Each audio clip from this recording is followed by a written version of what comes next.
Parlo una miqueta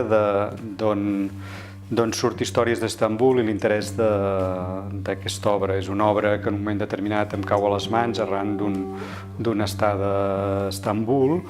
i és una obra que es planteja, que s'explica a l'interior de l'obra i que es planteja una miqueta una certa dicotomia entre el que seria la tradició i la modernitat, entre el que és la religió i el món laic, el que és la democràcia i el que no és la democràcia, el que és Orient, el que és Occident, el que és Àsia, el que és Europa, i totes aquestes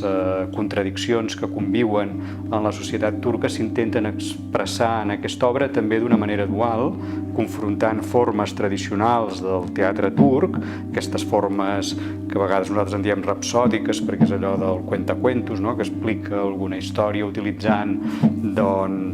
diverses veus, posant-se en la pell dels personatges, fins i tot cantant, i al mateix temps connectant amb formes també rapsòdiques, formes d'escriptura del drama contemporani occidental o europeu. Per tant, és una obra que al mateix temps és molt moderna i és una obra que també és molt clàssica. Això pel que fa una miqueta a la construcció i que amb una estricta dialèctica de forma i contingut ens està dient que el contingut va d'això també, és a dir, no només és la forma que s'articula dins aquesta contradicció, sinó que els personatges que hi ha en aquesta obra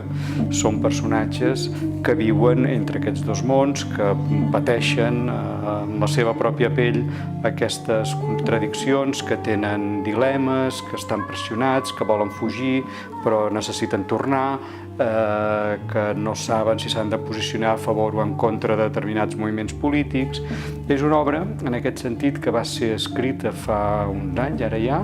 té més de 10 anys, però que en el procés que hem fet nosaltres d'adaptació, que hem treballat amb l'autora, hem retreballat el text amb l'autora, s'ha anat adaptant una miqueta per realment seguir parlant de la Turquia d'avui, no en un sentit directament d'al·lusió als fets polítics que hem pogut veure a les notícies últimament, sinó parlar de la vida de les persones a Istanbul avui dia,